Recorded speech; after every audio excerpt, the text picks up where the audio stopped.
Hello दोस्तों, welcome back to my YouTube channels. जैसा कि आप लोगों को मैं क्या कर रहा हूँ, रिवीजन अभी करा रहा हूँ क्योंकि जो जितने भी सेशंस थे मैंने कंप्लीट करा दिए हैं। अब मैं क्या कर रहा हूँ, एक जो है रिवीजन पे फोकस कर रहा हूँ, जिसमें क्या है ऑब्जेक्टिव क्वेश्चंस को करा जा रहा है। ठीक है, तो ये जो है कुछ, ठीक है, ये इसमें जो मैंने किया है पेंसिल से लिख करके आप लोगों को प्रैक्टिस कराने की कोशिश कर रहा हूँ। तो चलिए इसको देखते हैं। और चैनल पे नया है तो चैनल को लाइक सब्सक्राइब कर दीजिएगा, क्योंकि आप जितना आप लोग मेरा सपोर्ट करें, मैं कोशिश करूंगा कि आप लोगों को इससे ज़्यादा कहीं मदद कर पाऊँ। ठीक है, पहला तो क्वेश्चन चलिए है कि एंटी मनी है। अब एंटी मनी हमारा क्या होता है, इसमें से हमको क्या है, एक यौगिक है। अब इसने दे दिया कि एंटी मनी क्या है, धातु है, अधातु है या मिश्र धातु है। इसमें ऑप्शन आप लोगों को दिया जा रहेगा 4 पेपर में, लेकिन क्या है मैंने सिर्फ 3 ही ऑप्शन लिखे हुए हैं। ठीक है, लेकिन वहाँ पे जो रहेगा 4 ऑप्शन आप लोगों को दिखेगा। तो इसी में से 3 में से एक आंसर है। ठीक है, कि एंटीमनी है क्या चीज। ठीक, तो एंटीमनी जो हमारा क्या है, ठीक है, जैसे कि यहाँ पे धातु है, उपधातु है, मिश्र है, तो ये हमारा क्या है, उपधातु है। ठीक है, क्या है ये, उपधातु है। और ये जो हमारा 23 में आ चुका है। ठीक है, क्वेश्चन जो है रिपीटेड हुआ है, हो सकता है इस बार भी रिपीट हो जाए। तो जितने भी रिपीटेड क्वेश्चन होते हैं डियर स्टूडेंट्स, वो क्या होते हैं, ज़्यादातर रिपीटेड होने के चांसेस लगे हो रहते हैं। ठीक है, तो उनको बेसिक से प्रैक्टिस कीजिएगा, उन पे थोड़ा सा ज़्यादा फोकस कीजिए। उसके बाद जो नहीं पूछे गए हैं उन पे भी ध्यान रखिएगा। ठीक है, अब चलते हैं हम लोग नेक्स्ट क्वेश्चन की तरफ। हमसे कह रहा है कि निम्नलिखित में से कौन सी धातु ठंडे जल से क्रिया करके H2 गैस निकालती है। यानी कि एक ऐसी धातु है जो ठंडे जल से अभिक्रिया करके हाइड्रोजन गैस देती है। ठीक है, तो ऑप्शन में हमारे क्या क्या है, तांबा, सोना, पोटेशियम। ठीक है, तांबा, सोना, पोटेशियम। ठीक, जैसा कि आप लोग देखेंगे कि जो हमारा तांबा और सोना है वो कम अभिक्रियाशील है। क्या है हमारा, कम अभिक्रियाशील है। ठीक है, लेकिन जो हमारा क्या होता है, पोटेशियम जो होता है इनके मुकाबले में बहुत ही ज़्यादा अभिक्रियाशील होता है। और ये क्या करता है, ठंडे जल से अभिक्रिया करके हाइड्रोजन गैस को देता है। क्या करता है, हाइड्रोजन गैस देता है। इसमें क्या हो जाएगा हमारा, पोटेशियम पे टिक कर लेंगे। ठीक है, तो ये हमारा राइट ऑप्शन हो जाएगा। चलते हैं नेक्स्ट की तरफ। नेक्स्ट में क्या हमसे कह रहा है कि क्लोरीन, ठीक है, क्लोरीन अणु में उपस्थित बंध है। अब जो हमारा क्या है, क्लोरीन है, क्लोरीन को अणु के रूप में जब लिखा गया तो उसमें पूछ रहा है कि कौन सा बंध है, आयनिक बंध है, एक सहसंयोजक बंध है, या फिर द्विसहसंयोजक बंध है, या फिर 3 सहसंयोजक बंध है। तो क्या होते हैं, जब हमारे यौगिक में आते हैं धातु या फिर अधातु, क्या होते हैं कुछ उसमें क्या होते हैं, बंध बने होते हैं। ठीक है, कैसे होते हैं, बंध बने होते हैं। तो यही हमसे पूछ रहा है कि किस प्रकार का है। ठीक है, एकल बंध है, द्विबंध है, या फिर त्रिबंध है। तो इसमें जो होता है हमारा एकल बंध होता है। क्या होता है, एकल बंध होता है। तो ऑप्शन हमारा सेकेंड हो जाएगा, ये राइट ऑप्शन।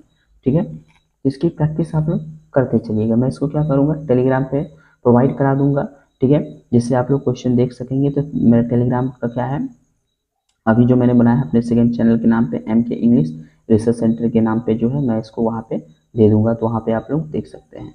ठीक है, अब नेक्स्ट की तरफ देखते हैं। जिंक पर तनु H2SO4 अम्ल की क्रिया से मिलने वाली गैस है। यानी कि आप लोगों से क्वेश्चन में बात कर सकता है कि जो है हमारा कि जिंक पर तनु हाइड्रोलिक ये सल्फ्यूरिक अम्ल, ठीक है, इसका नाम जो है हमारा क्या है, सल्फ्यूरिक अम्ल। तो आप लोगों से हो सकता है हिंदी में लिख के पूछ ले कि जिंक पर तनु सल्फ्यूरिक अम्ल की क्रिया कराने से क्या होता है, कौन सी गैस निकलती है।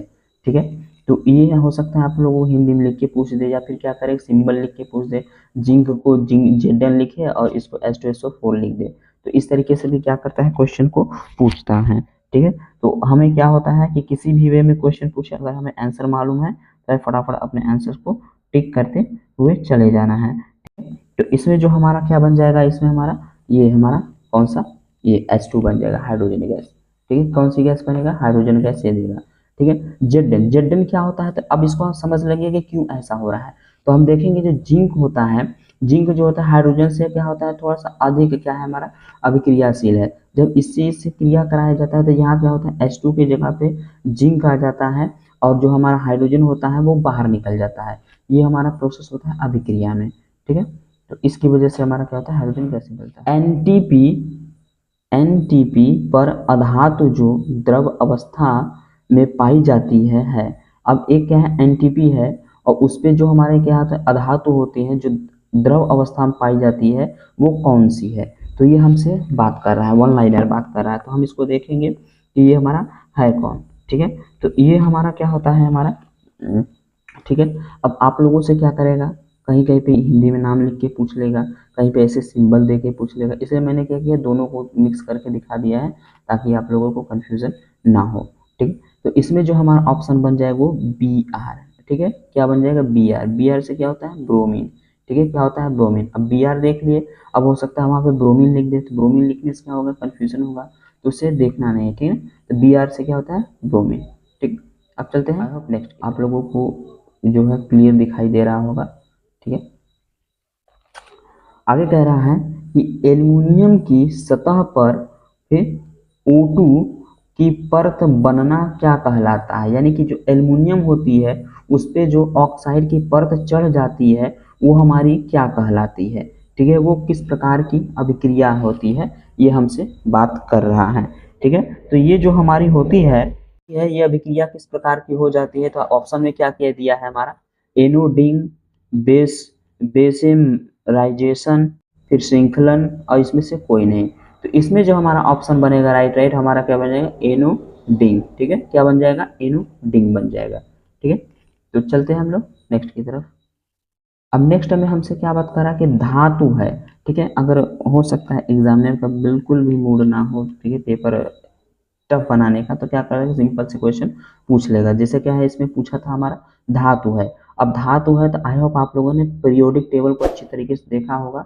ठीक है, जो हमारे क्या होते बने होते हैं, एस ब्लॉक, बी ब्लॉक, फिर एफ ब्लॉक।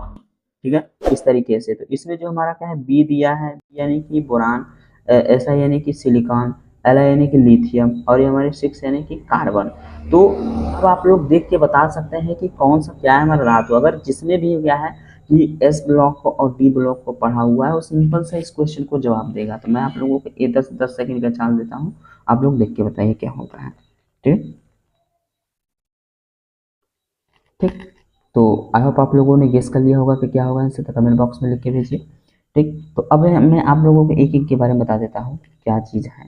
ठीक है, तो कार्बन, कार्बन हमारा क्या है, एक अधातु है। ठीक है, हम इसकी एक टॉपिक है कार्बन एंड उसके यौगिक।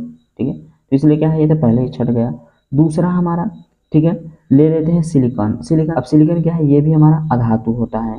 ठीक है, अब हमारा आता है बोरान। ठीक है, तो बोरान भी हमारा क्या है, ये भी अधातु है। ठीक है, अब ये जो हमारा लिथियम है यही हमारा क्या है, धातु है। ठीक है, जब हम जाएंगे एस ब्लॉक के तत्वों में तो ये हमें मिल जाएगा लिथियम। ठीक है, तो आई होप आप लोग समझ गए होंगे। तो अब चलते हैं हम लोग नेक्स्ट की तरफ। तो नेक्स्ट हमारा क्या है कि आगे जो हमारा कह रहा है कि ठंडे तनु अम्ल के साथ की अभिक्रिया से हाइड्रोजन गैस बनती है। ठीक है, यानी कि कह रहा है कि ठंडे जो है हमारे तनु अम्ल के साथ जब हम इसमें से किसकी अभिक्रिया कराएंगे कि हमारा H2 गैस बनेगी। ठीक है, आई होप आप लोगों ने थोड़ा सा ध्यान दिया होगा। इससे पहले भी एक हमारा क्वेश्चन था, कह रहा था कि जब हम ठंडे जल की अभिक्रिया कराते हैं तो क्या हमारा बनता है। ठीक है, तो उसमें जो था हमारा एक अलग धातु था और इसमें जो है अलग अलग है। इसमें लोहा है, सोडियम है, ठीक है, कापर है, और हमारा क्या है, ठीक है, कार्बन है। ठीक, तो इसमें हमारा क्या बन जाएगा, ऑप्शन बन जाएगा, ऑप्शन जो हमारा गलत है यहाँ पे। ठीक, तो यहाँ पे हम देख लेंगे, यहाँ पे सोडियम न करके यहाँ पे जस्ता होना चाहिए। ठीक, क्या हो जाएगा हमारा, जस्ता हो जाएगा। ठीक, तो ये हमारी चीज़ें हो जाएंगी इसमें। तो आगे कह रहा है निम्नलिखित में से कौन सा ऊष्मा का कुचालक है। ठीक है, क्या है, ऊष्मा का कुचालक।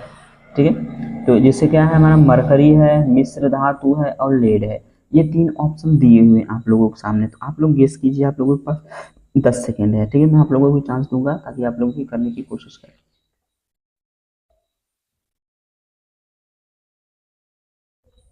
तो आई होप आप लोगों ने गेस कर लिया होगा कि कौन सा है हमारा।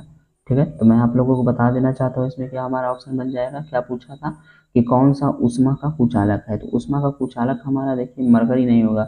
मरकरी क्या होता है, लिक्विड अवस्था में रहते हैं। मिश्र धातु, इसमें क्या अलग अलग धातु से बनाई जाती है, तो हमारा क्या बन जाएगा, लेड। ठीक है, लेड, पीबी जिसे बोलते हैं, इसका सिंबल पीबी आ जाएगा। हो सकता है आप लोग, मैंने यहाँ पे लिखा हुआ है इसका नाम, हो सकता है आपको सिंबल में दे देते, इसका जो सिंबल होता है वो पीबी होता है। ठीक है, अब चलते हैं नेक्स्ट के, नेक्स्ट हमारा निम्न में से कौन सी धातु एक अम्ल से हाइड्रोजन विस्थापित करती है। ठीक है, इसमें से एक ऐसा धातु है, ठीक है, क्या करता है वो अम्लों में से हाइड्रोजन को विस्थापित कर देता है। ठीक है, तो ये जो हमारा विस्थापन की क्रिया है ये हमारी वही है क्या बोलते हैं सक्रियता श्रेणी कि अधिक क्रियाशील जो होगा धातु वो कम क्रियाशील धातु को क्या करेगा हमारा उसके स्थान से विस्थापित कर देता है। ठीक है, ये जो हमारे जितने भी ऑब्जेक्टिव बन रहे हैं उसी पे बेस बन रहे हैं। ठीक है, तो मैं आप लोगों को टाइम देता हूँ बस 10 सेकेंड। चूज देखिए कौन सा ऑप्शन राइट है हमारा। तो आई होप आप लोगों ने देख लिया होगा कि कौन सा आंसर है हमारा। तो आंसर जो हमारा बन जाएगा जी, ये मैग्नीज, ठीक है, Mg और Zn यानी कि जिंक। ठीक है, जिंक क्या करता है अक्सर आप लोगों ने अभिक्रियाओं में देखा होगा कि जो जिंक होता है हाइड्रोजन को उसके स्थान से विस्थापित कर देता है। जब भी हमारा H2SO4 की अभिक्रिया की जाती है तो H2 को वहाँ से निकाल दिया जाता है। ठीक है, अभिक्रिया में क्या करता है वो निकाल देता है, इसलिए ऐसा होता है। ठीक है,